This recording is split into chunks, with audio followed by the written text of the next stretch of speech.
Disney jail, human skeletons on rides, and a hidden musical airstrip in Disney World. You might have thought these were myths, but they are 100% true.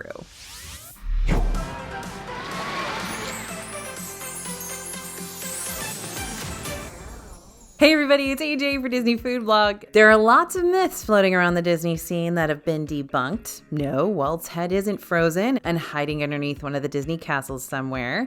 No, Disney doesn't have weather domes bubbled over their parks that control storms and sunshine. And no, you can't get medical testing like colonoscopies in Magic Kingdom. Yeah, that was a legit rumor for a while. Thank you, Internet. But there are some Disney rumors that you might hear whispered down the grapevine that are actually real, even though they sound pretty fake when you first learn about them. So we're here today showing you how Disney's greatest fictions are actually cold hard facts. So 1, yes, there is a Disney jail. Let's start off addressing the namesake of today's video. And I know that this is a real thing because my best friend's sister actually ended up in one over in Disneyland. But more on that in just a second. First, let me backtrack.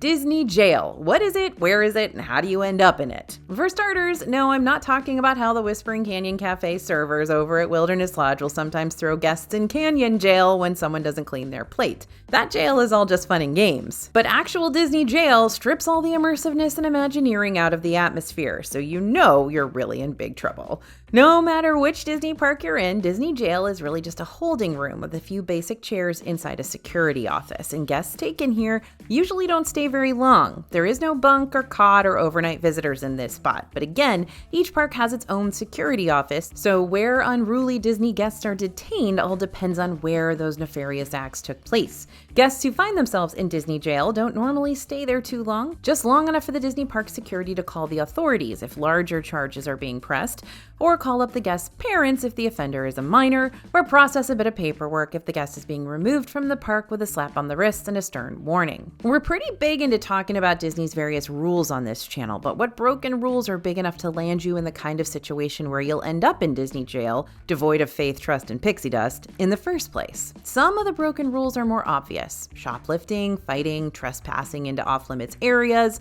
bringing super contraband items like weapons or drugs, excessive drinking that leads to belligerence and/or all-around inappropriate behavior that doesn't need to be showing up inside a family-friendly park. But other broken rules that'll wind you up in Disney jail might be a little more unexpected. For example, you could end up in the Disney brig for using a fake Disney ticket that maybe you didn't even realize was fake because you bought it from a sketchy third-party site. Don't do that, by the way.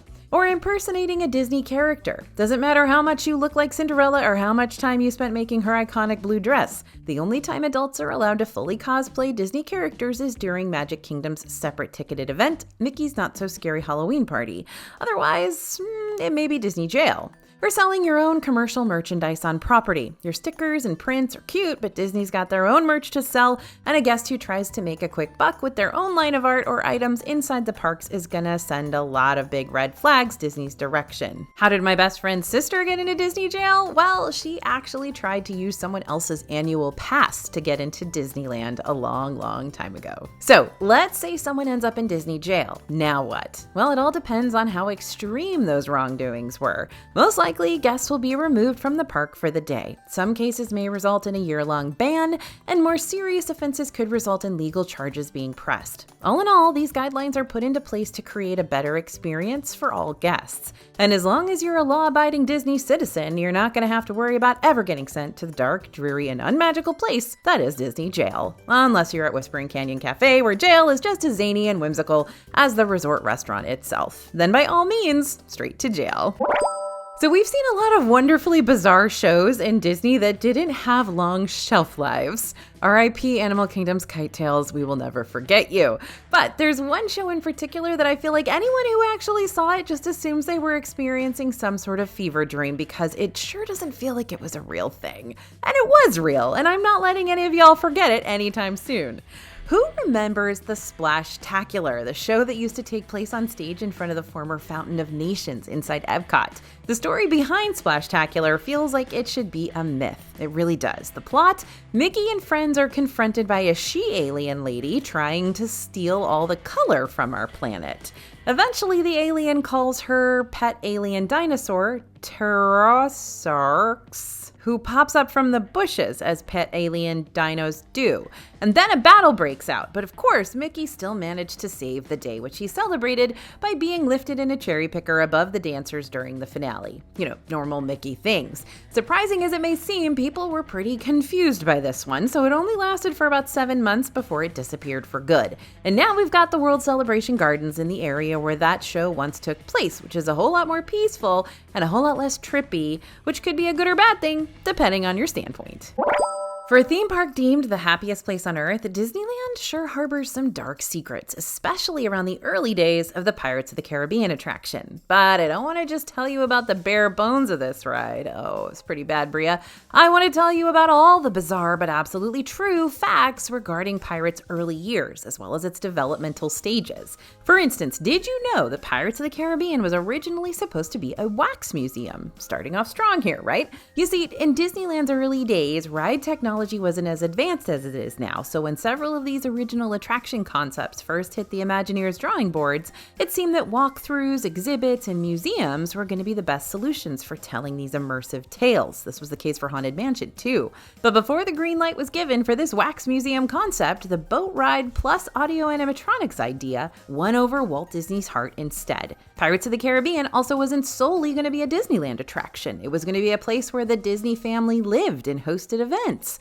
Much like the Firehouse apartment in Disneyland's Main Street USA and the Hidden Cinderella Castle apartment over at Disney World's Magic Kingdom, the apartment above the Pirates of the Caribbean ride in Disneyland Park was also originally meant to be a secret hideaway for the Disney family and their guests. Now, this exclusive space is called 21 Royal, and it is open for anyone to book. You and 11 of your closest friends can reserve a 5-hour private dining event here if you're willing to pay the ultra-high multi-$1,000 price tag for it, that is. But it is very cool, and you can actually walk through all the rooms that the Disney family would have been living in. Next, I think it's about time we revealed those skeletons in the closet, or rather the skeletons in the OG Disneyland attraction.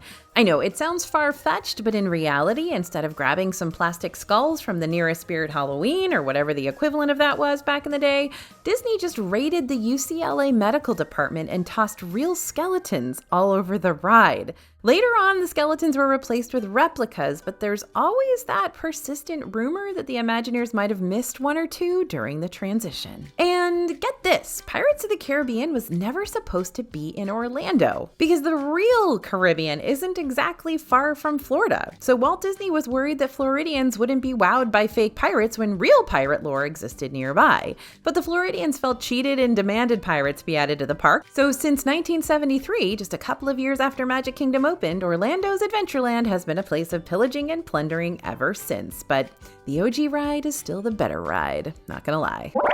Question: why is my Google Maps telling me that there's a subway underneath the Magic Kingdom? Because there is one. Follow-up question: can I eat there? Well, that depends. Are you a cast member? Okay, so many Disney fans have probably already heard about the Utilidor tunnels that run under Magic Kingdom. In fact, some of y'all might even have seen them in person if you booked the Keys to the Kingdom tour during one of your past visits.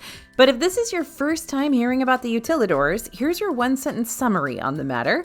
The Utilidors are a series of underground tunnels below Magic Kingdom that are normally off limits to general admission guests because their actual purpose is to help cast members travel to their designated lands that they're supposed to make magic in during their workday. Okay, that was a run-on sentence, but one sentence regardless.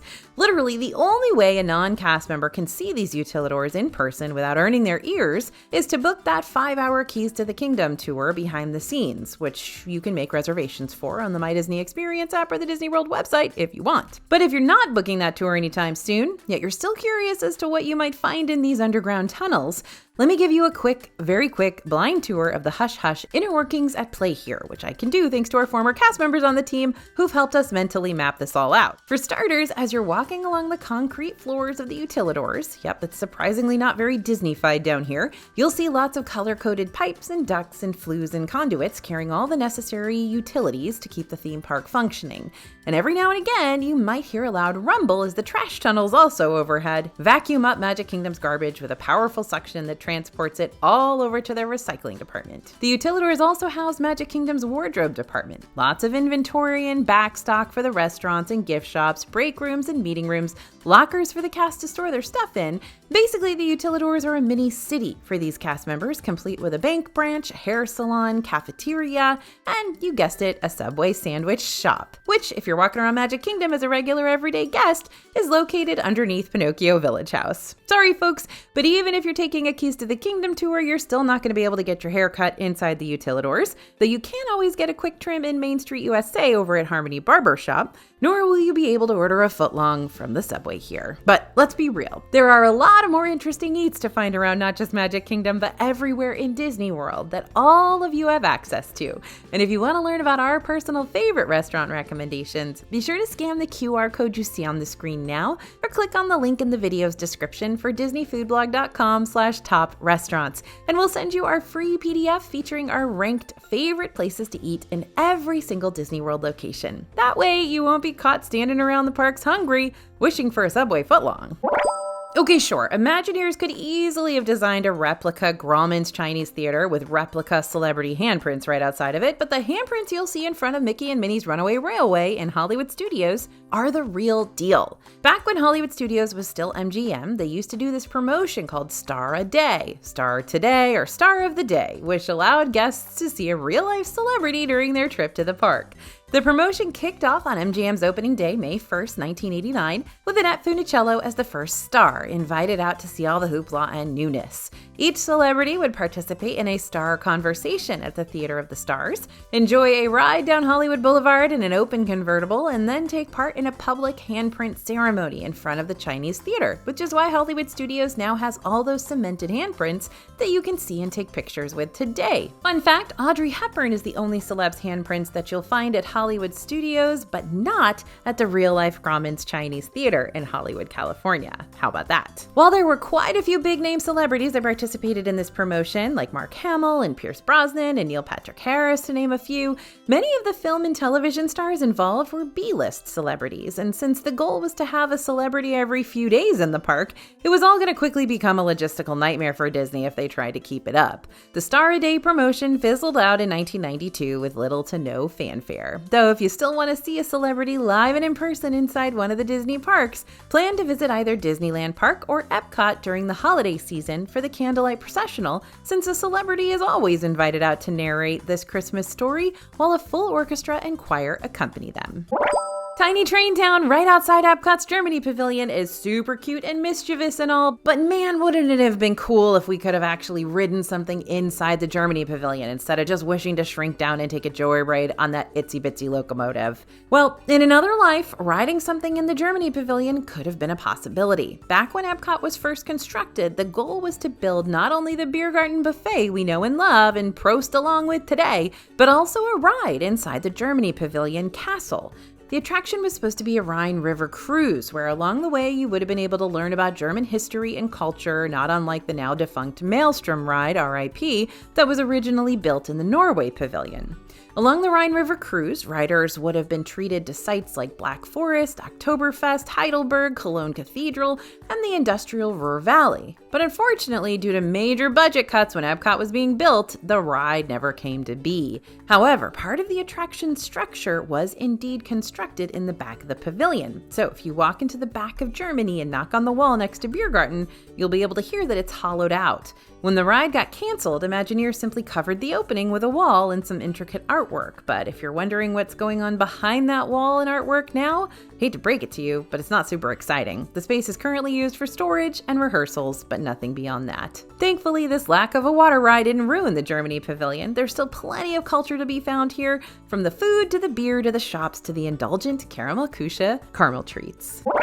So when you step onto the white sandy beaches of Castaway Cay during your Disney cruise adventure, you'll actually be stepping onto a movie set. Nope, not kidding. Before Disney purchased this Bahamian island as their own personal tropical getaway for their cruise line, Castaway Cay was known as Gorda Cay. And Gorda Cay was where the beach scenes for the 1984 film Splash, starring Tom Hanks and Daryl Hannah, were actually filmed. Sections of Pirates of the Caribbean: Curse of the Black Pearl were also reportedly filmed here, though there's no concrete evidence for which parts of the film took place on Gorda Key. At either rate, Gorda Key definitely left a strong impression with Disney, and in 1998, it officially reopened as Disney's Castaway Key, becoming an integral part of Disney's cruise line itineraries ever since.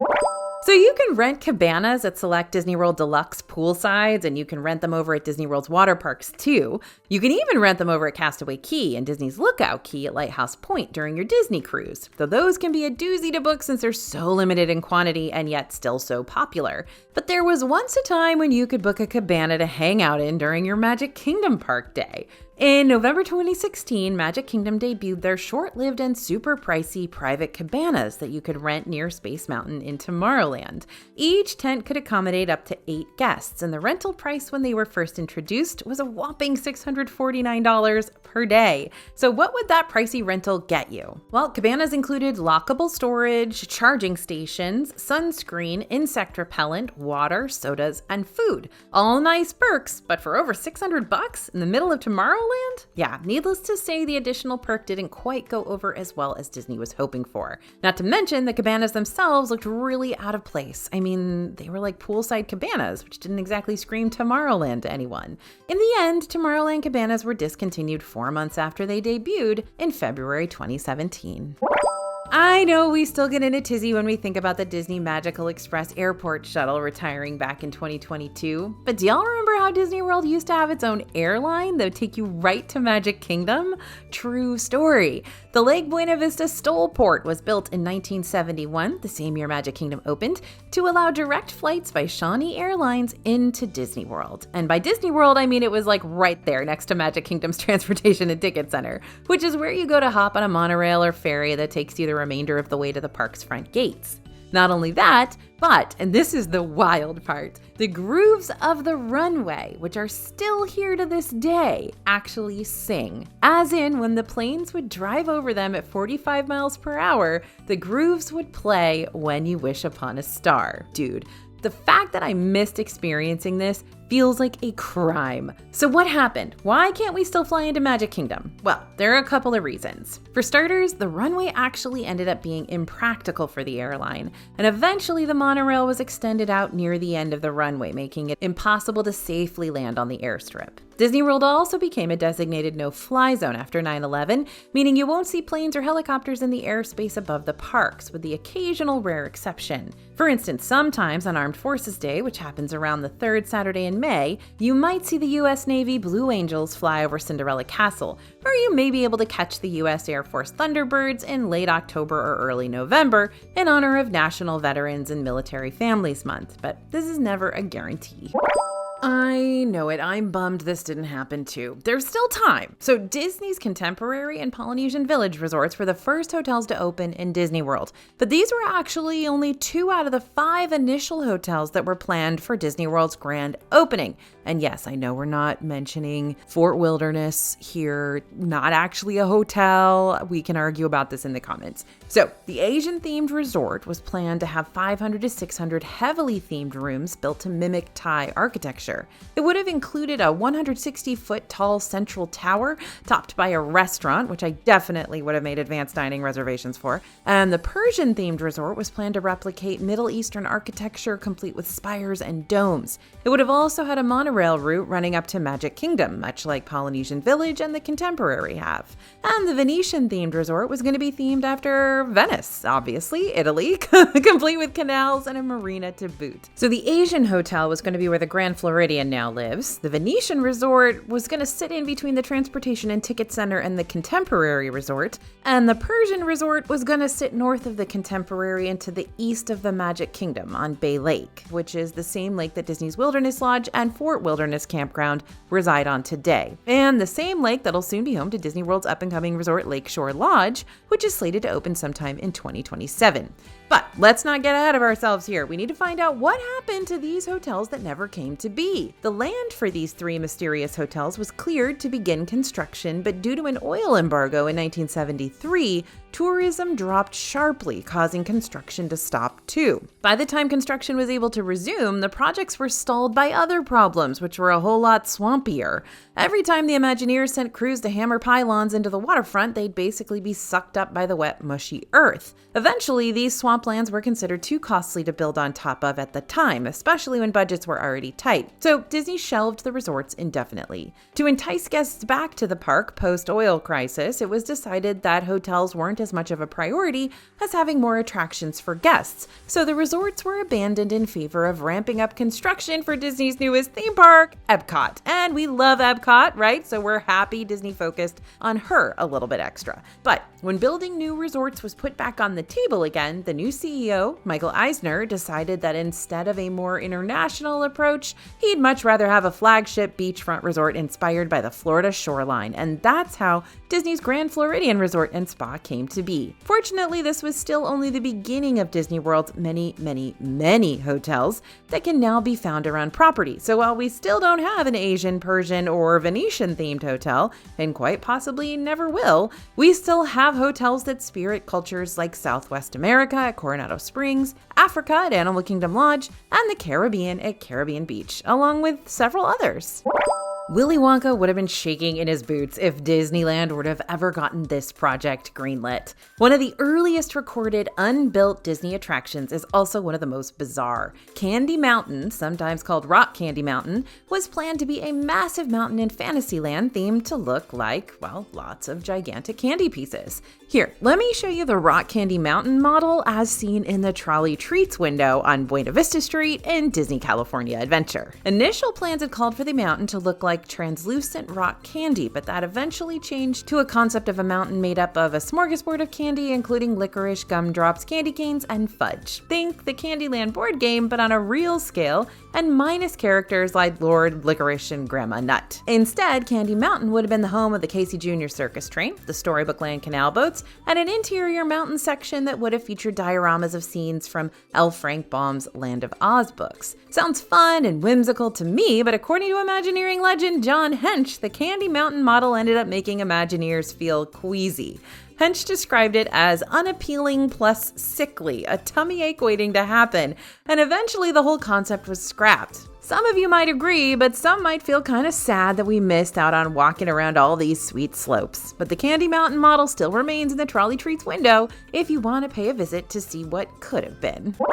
I know, TMNT are not Disney animated characters, I'm well aware, but there was a brief period of time when you could see them and meet them inside the Disney World bubble regardless. In fact, once upon a time, you could meet several non-Disney characters in the Disney bubble. Yes, this is back to the days of Eisner. Let's take a walk down memory lane real quick from 1993 to 1995. The Magical World of Barbie show played at the America Gardens Theater in Epcot, right? Remember that? She also used to cruise around World Showcase in her glittery pink limo, and yes, this was long before Barbie appeared in Toy Story 2, so she really seemed out of place just cruising through all the different countries.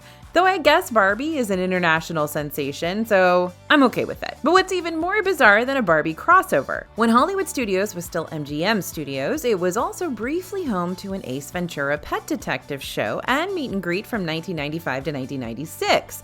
Yep, the very same one Jim Carrey starred in way back when. Some of the non-Disney properties that popped up in MGM made a little more sense than Barbie revving her convertible through Epcot though, just because this park used to be super focused on how the movies were made versus dropping you into a big Disney movie property like Hollywood Studios does now. So during MGM's earlier years, these non-Disney characters popped up a whole lot more frequently, and that's how the Teenage Mutant Ninja Turtles got their time to shine. Teenage Mutant Ninja Turtles appeared in the streets of the former New York section of the park from 1990 to 1996. Yeah, they had 6 years here as Nickelodeon characters, which is so wild to think about. And that's just scratching the surface. There was also a Goosebumps, yep, the children's books, show, a Dinosaurs show, and a Wacky Dick Tracy themed show. Did you see any of these back in the day? Let me know in the comments because Disney sure had some fun and quirky moments over the years. Okay, don't let this fact freak you out too much, but yes, it's true. Disney can track you through your Disney tech. According to the Disney website, guests who choose to wear either a Magic Band or Magic Band Plus can help the parks determine where they are at any given point of time. That's not to be creepy though, and these bands won't track you with some built-in GPS tech that'll make you feel like you're being watched by the mouse in the comfort of your home. Instead, Magic Bands use two types of RFID chips, much like the chips you'll see on your credit cards. These help you interact with nearby park features as well as features that are up to 40 feet away. For example, if you wave your Magic Band Plus in front of one of the park's golden character statues, the chip in these bands is supposed to know exactly which statue you're standing in front of, allowing the corresponding response to play through your band. Although I've literally never had this work for me. Anyway, I guess maybe technology just hates me. And if you're on a ride and a PhotoPass picture is taken, Disney can use your Magic Band to track you down and make sure you receive the right photos. Disney can also use Bluetooth, or you can enable location services on your phone to keep track of your whereabouts on their property. But aside from adding a little magical moment throughout your day, Disney also tracks your location for their benefit, of course, and to enhance guest experience now and in the future. Magic Bands streamline everything from ride queues to photos to hotel stays, so Disney can analyze this data to see crowd flow, ride demand, even dining trends. That way they truly see what's popular with guests and what's not. They can also use this data to guide you during the day. For example, if you go to your My Disney Experience app and choose the Today's Plan option, you'll see recommendations for the free Disney Genie service. Yep, Disney Genie Plus might be gone, but Disney Genie is still around. If you use this service, the app will give you flexible suggestions for things to do throughout your day. And while those suggestions do take into account the activities that are important to you, more than anything, they try to direct you away from the massive traffic in a certain section of the park to help break up crowds and streamline everything a whole lot more efficiently. I mean, it can be a win-win for everyone. Disney's able to regulate crowds and you're able to learn in real time when rides like Pirates of the Caribbean or Haunted Mansion are seeing less than average wait times. But if this makes you uncomfortable, you can always opt to not have a Magic Band and turn your phone's location services and Bluetooth feature off. But more often than not, Disney's really not interested in keeping tabs on you because they're afraid you're going to break the rules at any given time. Rather, this tech is in place to help you out, whether it be helping you find a nearby Disney restaurant with walk-up availability or tracking down your car when you lose it in the parking lot. By the way, this feature can be found on the My Disney Experience app. Just go to the main menu of options and scroll down till you find the Car Locator tab. This could be a major game changer for you.